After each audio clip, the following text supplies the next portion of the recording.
Dans les années 90, Sega a inventé le Xbox Game Pass avant l'invention d'Internet haute vitesse. Je vous raconte le Sega Channel en 3 minutes.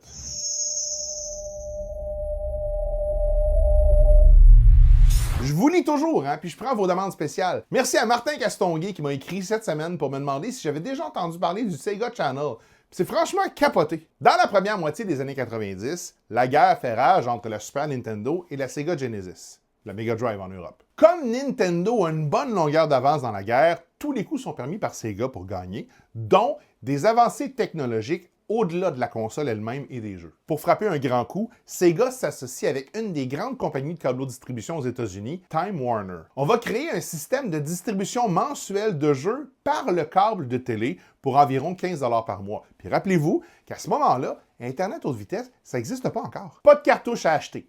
On branche un adaptateur spécial à la place du jeu et on y visse directement le câble de télé. 15 $ par mois, un frais de branchement unique de 25 $ pour que le technicien installe le câble au bon endroit dans la maison et on vous laisse gratuitement l'adaptateur. Et voilà, une panoplie de jeux au bout des doigts. Les serveurs de Sega envoyaient le catalogue de jeux par satellite vers les stations de câble locales, puis les stations vont injecter le signal dans le câble des abonnés directement. Quand on allume la console, il y a un menu interactif qui apparaît. On choisit le jeu, la console le télécharge en environ 1 minute, et voilà. Le jeu que tu veux, pour le temps que tu veux, tant qu'on n'éteint pas la console. Quand on l'éteint, tout s'efface. En gros, on ne possédait pas le jeu, on le louait à distance. À tous les mois, le catalogue changeait et proposait environ 50 jeux jouables à volonté, classés par catégorie. Action, sport, RPG, jeux familiaux, etc. Sega s'est aussi servi du Sega Channel pour des très bons coups de marketing. C'était possible de jouer à des démos en avant-première, comme Primal Rage ou Sonic & Knuckles, avant leur sortie en magasin. Il y avait aussi des exclusivités. Certains jeux qui n'étaient jamais sortis en version physique en Amérique du Nord, comme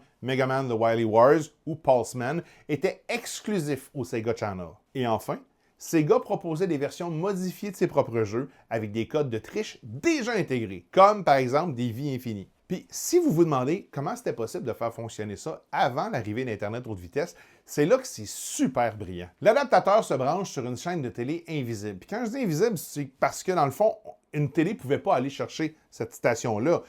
C'était de la programmation qui n'était pas visuelle. C'était juste des données qui sont envoyées en continu et en boucle. Le câble, ce qu'il fait, en gros, c'est de crier « Bon, là, je vais envoyer des données de Pac-Man. » OK, Pac-Man, c'est fini. Maintenant, j'envoie Sonic. Et il fait ça, toute la bibliothèque, en environ 1 minute. L'adaptateur, lui, il sert juste à lister toutes les options. Puis quand on choisit le titre, il fait juste attendre que le câble envoie le jeu. Il écoute. Quand il entend le titre, il le télécharge. Et il démarre le jeu quand c'est fini. À son apogée, le Sega Channel a compté jusqu'à 250 000 abonnés en Amérique du Nord, ce qui est quand même pas mauvais. Le service s'est arrêté définitivement en juillet 1998 pour 3 raisons principales. 1. La fin de la Genesis. En 95-96, la génération 16 bits meurt tranquillement. L'attention se tourne vers la 3D, c'est-à-dire la PlayStation, Nintendo 64 et la Sega Saturn. 2. Le coût. L'adaptateur coûtait cher à produire, puis l'installation nécessaire par un technicien du câble, c'était lourd à gérer et pour Time Warner et pour Sega. Et troisièmement, on s'en doutera, l'arrivée d'Internet haute vitesse. La technologie du câble a commencé à être recyclée pour fournir les premières connexions Internet haute vitesse. Et pourquoi est-ce qu'on aurait une station de télé dédiée au Sega Channel quand tu peux faire la même chose, plus simplement, via Internet? On peut reprocher à Sega d'avoir fait plusieurs erreurs de parcours pendant leur période console, mais on ne pourra jamais leur enlever le fait d'avoir pavé la voie au concept de la Game Pass et de PlayStation Plus 20 ans en avance. Encore une fois, si vous avez appris quelque chose, aimez et partagez. Puis si vous êtes gentil, bientôt je vous raconterai l'équivalent chez Nintendo, Super Nintendo par satellite.